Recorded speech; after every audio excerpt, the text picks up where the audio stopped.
Buenas noches para todos. Dando continuidad a nuestro tema de déficit cognitivo y autismo, daremos paso a nuestra profesional invitada, que es Olga Montaño. Ella es fonoaudióloga de la Universidad Iberoamericana, especialista en educación de la Universidad El Bosque. En la Universidad de La Salle de Costa Rica participó en el Congreso Internacional de Educación Especial y en las universidades de Santa Paula y UNAD, también del país de Costa Rica, participó en las capacitaciones sobre estimulación adecuada y adecuaciones matemáticas respectivamente, entre otros ítems de su vida profesional que no mencionaremos en estos momentos. Buenas noches, Olga, ¿cómo ha estado? Muy bien, muchas gracias por la invitación. Espero poder dar respuesta a todos los cuestionamientos que tienen en relación con el papel que desempeñamos como fonoaudiólogos con los niños que tienen diagnóstico como tal, diagnóstico de base de autismo o de discapacidad cognitiva. Muchísimas gracias a usted. Igual con el tema del COVID-19 y demás, pues damos paso en el tema de la virtualidad, pero igual nos servirá para nuestro proceso formativo. Iniciaré con la primera pregunta y es relacionado con el concepto, o para que usted nos pueda decir, ¿qué es déficit cognitivo desde fonoaudiología? Bueno, tomando como base la conceptualización dada desde el DSM-5, tenemos que la discapacidad cognitiva como tal está nominada como déficit intelectual, que es para el fonoaudiólogo un déficit intelectual. Es cuando el niño tiene hablo en términos generales niño, pero pues obviamente niños y adultos tienen un nivel de coeficiente intelectual menor a 70 y unas características que les impiden y que les dificultan su integración en las áreas de sociales, educativas y en su ámbito personal.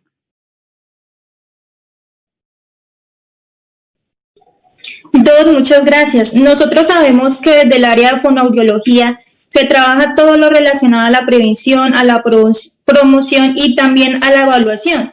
Desde el área, ¿cómo se trabaja la evaluación con el déficit cognitivo?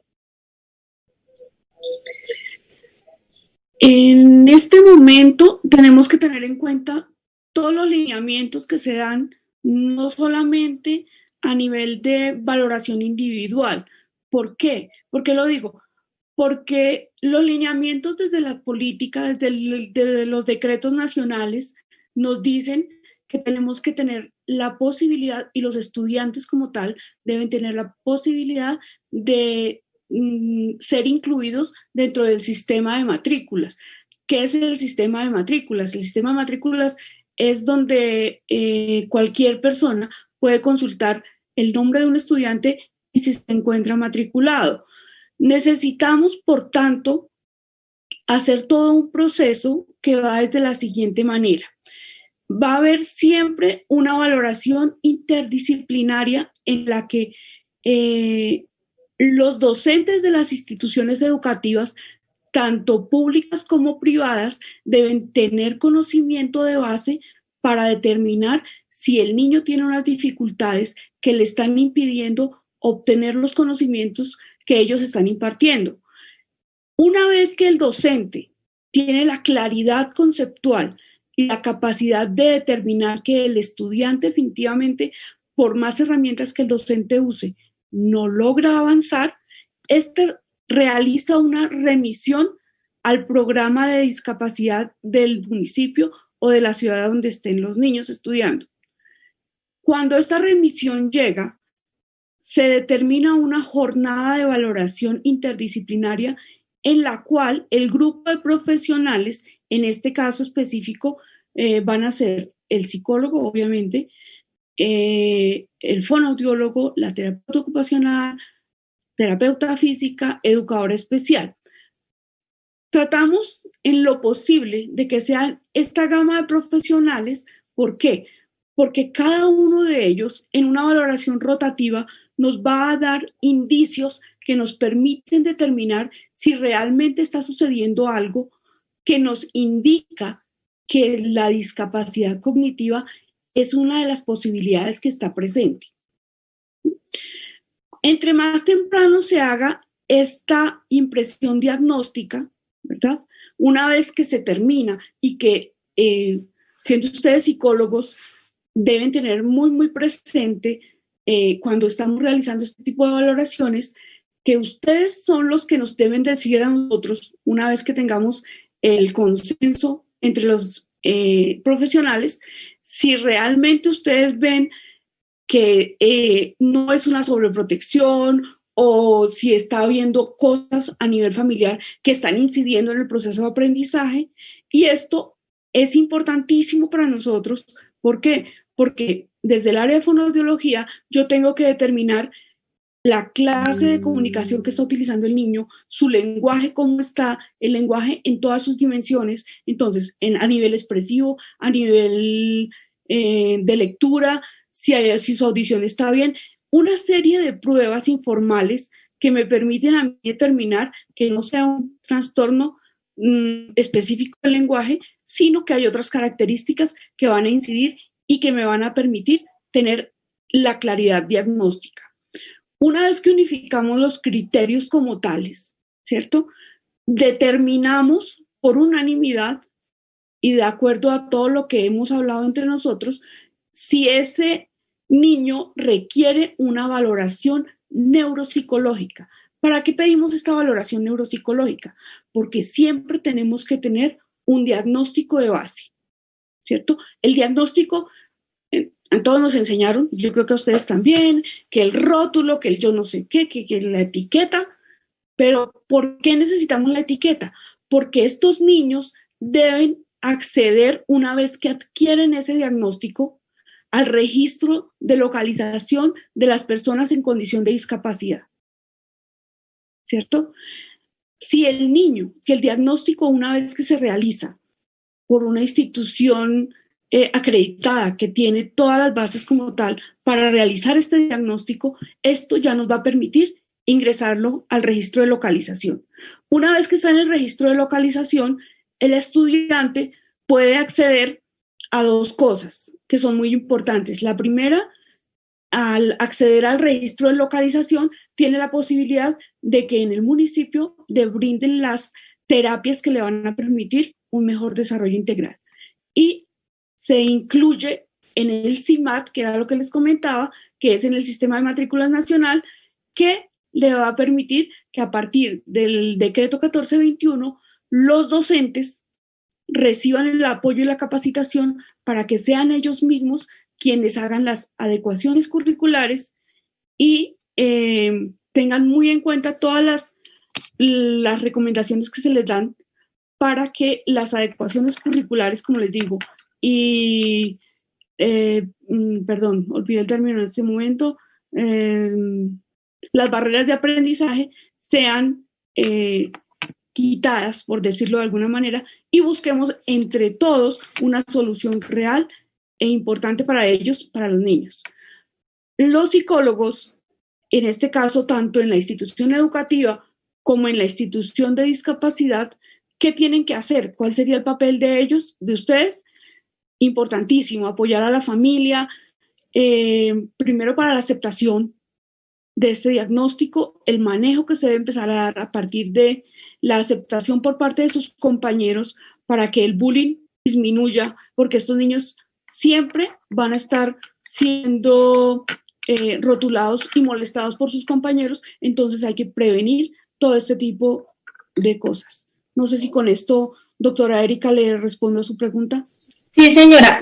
Ahora quisiéramos saber cuáles serían esos síntomas para poder identificar un caso de déficit cognitivo desde su área, para poder hacer una remisión. ¿Desde mi área?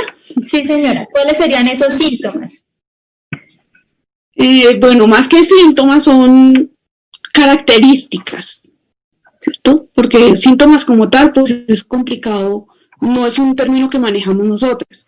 Se hace una caracterización de los niños. ¿Qué es una caracterización? La caracterización es la que me permite a mí determinar si su desarrollo del lenguaje se está dando de acuerdo a los lineamientos normales o si está teniendo muchas dificultades, tanto a nivel expresivo como a nivel comprensivo, como su desarrollo y procesos lectores, escritos, de matemáticas, porque no podemos, pues tenemos que tener mucho cuidado, eso sí es de sumo cuidado cuando uno determina que este niño realmente sí tiene una discapacidad o si lo que necesita son ajustes razonables, ¿cierto?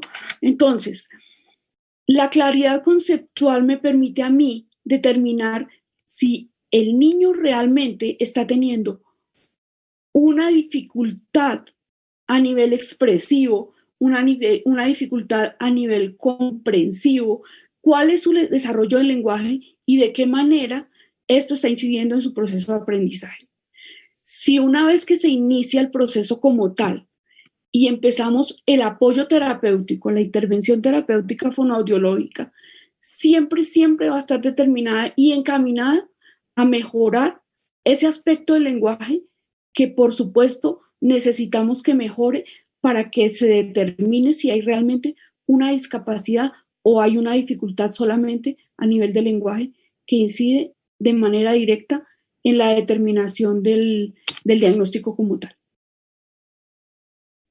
Entonces Ok, entiendo doctora. que desde esa área trabajan todo lo relacionado con el habla, la comunicación, el lenguaje, la voz. Ahora quisiera saber cómo se interviene en un caso específico de déficit cognitivo.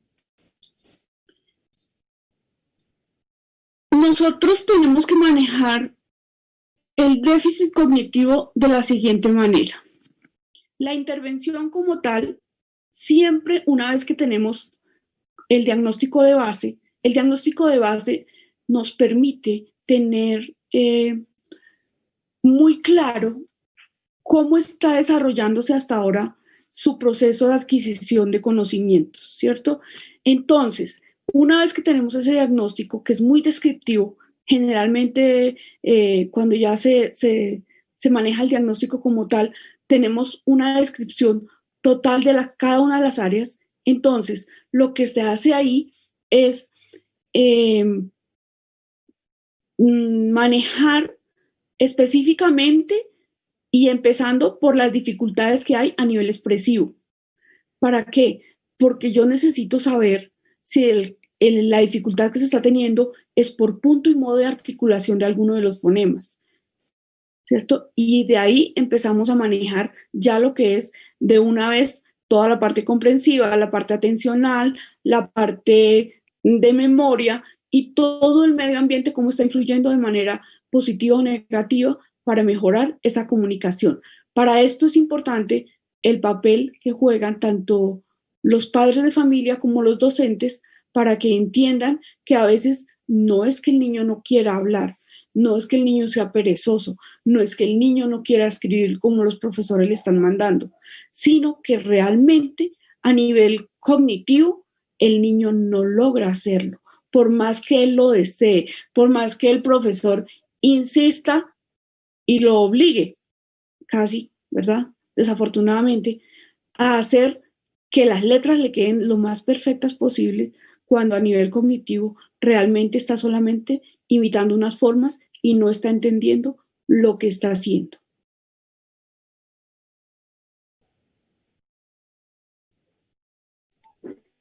Buenas noches, doctora Olga. La saludo nuevamente desde aquí de la ciudad de Villavicencio. Quisiera hacer una nueva pregunta. ¿Trabaja de manera interdisciplinaria con psicología? ¿Y de qué manera se realiza este trabajo interdisciplinario? Buenas noches, doctora Tania. Sí, señora. Trabajamos con psicología, como les comentaba antes.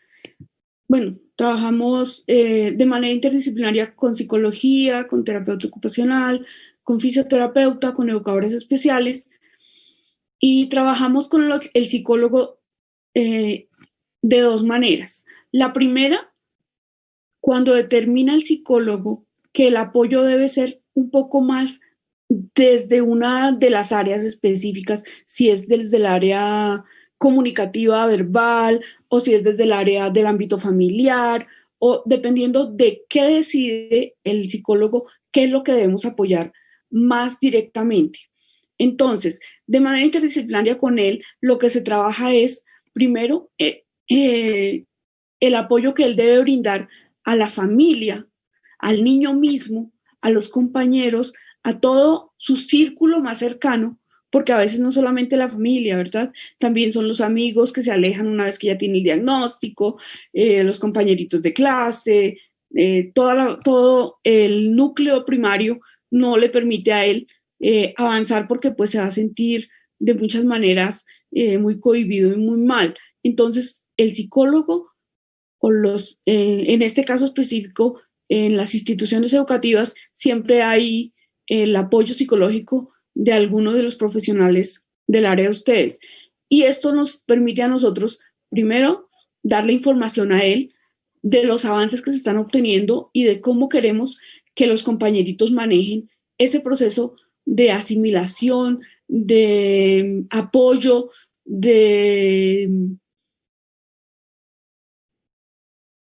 especialmente de apoyo, ¿verdad? Porque cuando se entiende que es la diversidad y que a partir de ahí podemos mejorarla, pues el psicólogo nos va a brindar herramientas increíblemente buenas que nos van a permitir un desarrollo integral del niño.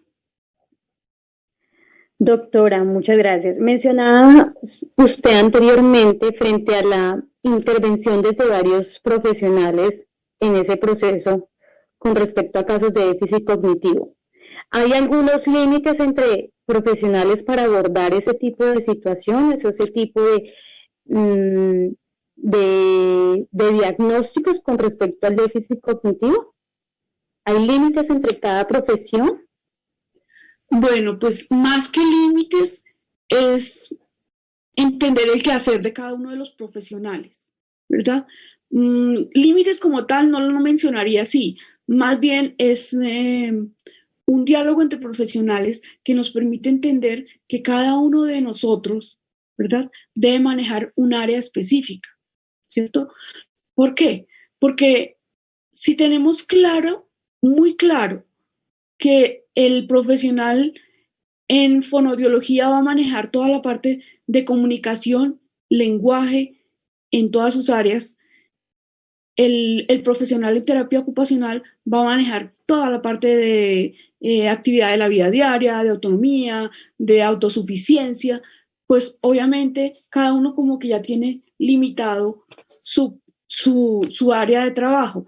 Cuando nos reunimos en consenso con ellos, tenemos claro que el lenguaje es transversal a todos, ¿verdad? Entonces, mis recomendaciones como fonoaudióloga a los profesionales que trabajan conmigo, pues son dirigidos a que cada uno tenemos que apoyar, por decir algo, la producción del fonema tal, o que esté más encaminado a preguntas más cortas, o que las órdenes sean sencillas para que ellos puedan entenderlas, ¿verdad? Entonces, al ser transversal a todos, pues cada uno tiene que manejar las recomendaciones que el profesional del área les da. Me imagino que pues ustedes hacen lo mismo, que es en este caso, el psicólogo nos dice a nosotros, la autoestima del niño está muy baja, necesitamos que lo refuercen de alguna manera. Entonces, todo el apoyo de cada uno de nosotros, además de la particularidad específica de cada profesión, es encaminada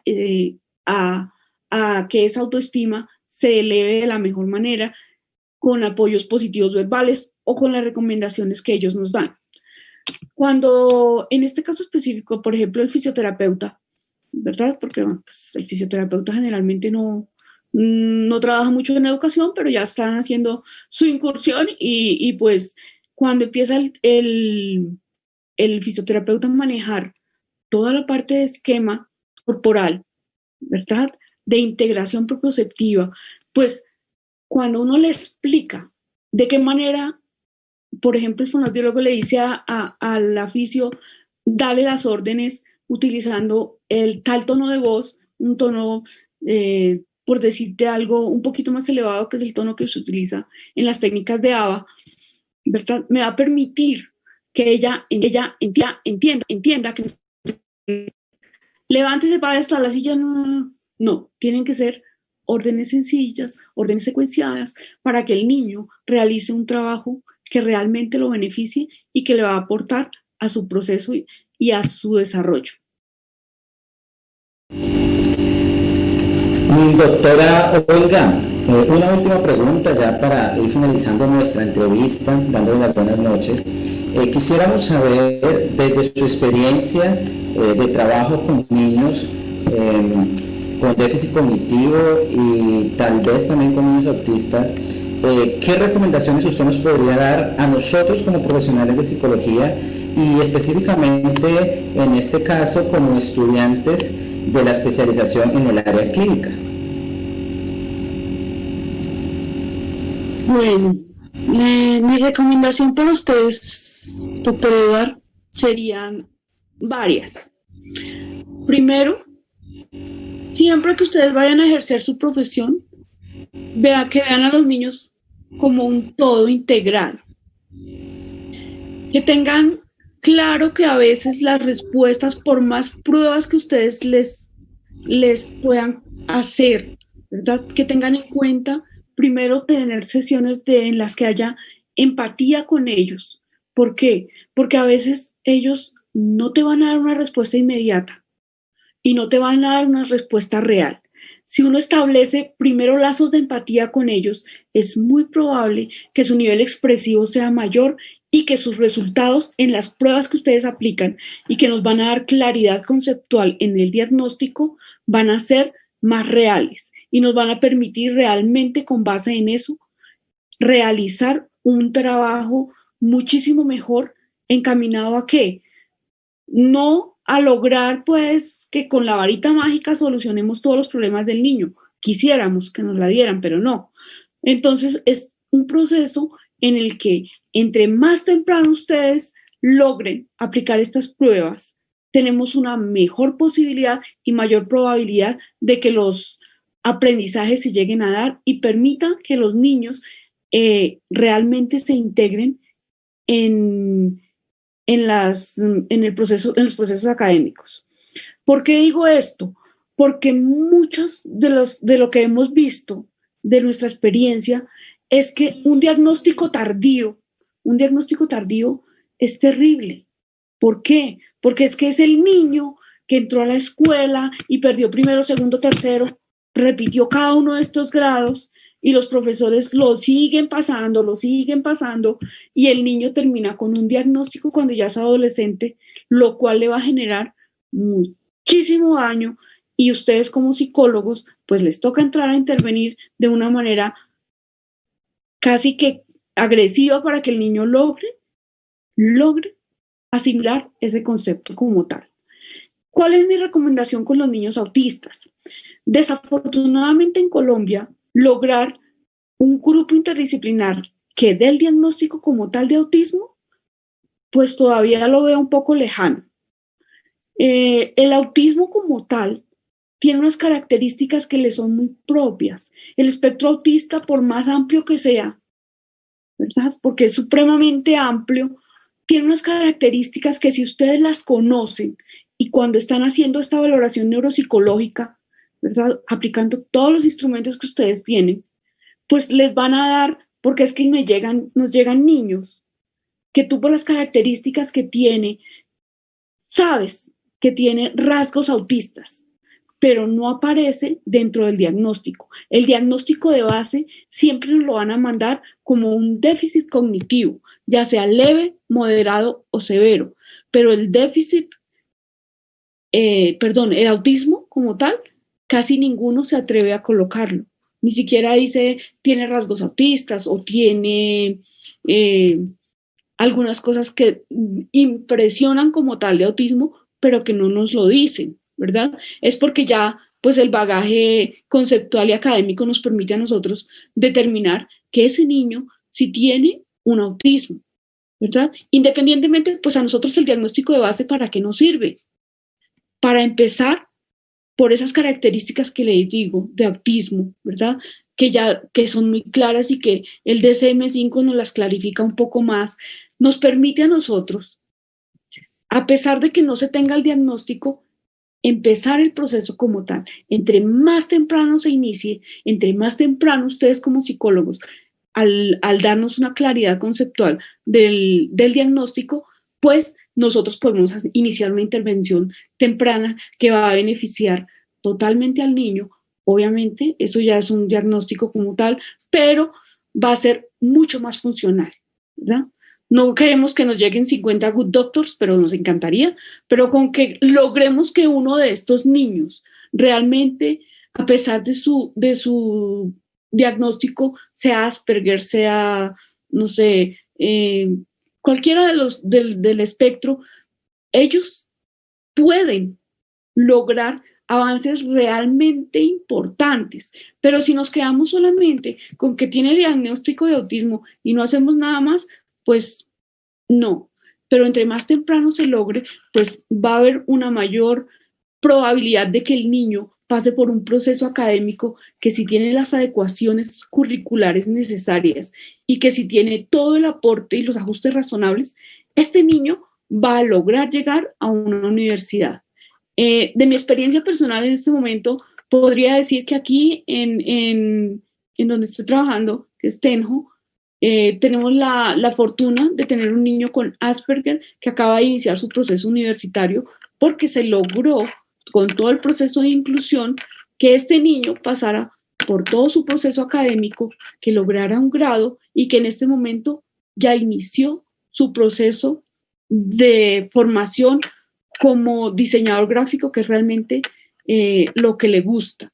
¿Para qué digo esto? No porque pues para que sobresalga el niño, no, es que si se identifica realmente en un niño con autismo, cuáles son los gustos, sus preferencias, y todos estamos enfocados a apoyar esto, pues vamos a obtener resultados realmente fabulosos. Y espero y confío en que ustedes como profesionales de psicología se empapeen mucho, porque los autistas son seres maravillosos que nos enseñan cada día cosas que ustedes no tienen ni idea lo bonitas que son. A todos ustedes les agradezco que me hayan invitado. Hablar de autismo es algo y de discapacidad cognitiva es algo que realmente me apasiona. Espero ver en un futuro a estos profesionales desarrollando su quehacer de la mejor manera posible y entendiendo que entre más temprano sea un diagnóstico, mejor va a ser el pronóstico de socialización para esta persona. Muchas gracias, doctora Olga. Agradecemos su tiempo. Agradecemos que nos haya compartido conocimiento y parte de su experiencia en el trabajo. Valoramos mucho esto que ha pasado en esta entrevista. Quedamos muy agradecidos y deseamos que cada día podamos, desde el área de psicología, fortalecer nuestro trabajo interdisciplinario con el área de fonoaudiología. Considero que son dos áreas que de la mano son muy funcionales y benefician a toda la niñez y a toda la humanidad y las personas que reciben este apoyo de estas dos áreas. Así que, doctora y compañeras que están en esta noche aquí, muchas gracias a todos por participar en esta entrevista y deseamos una feliz noche. Buenas noches.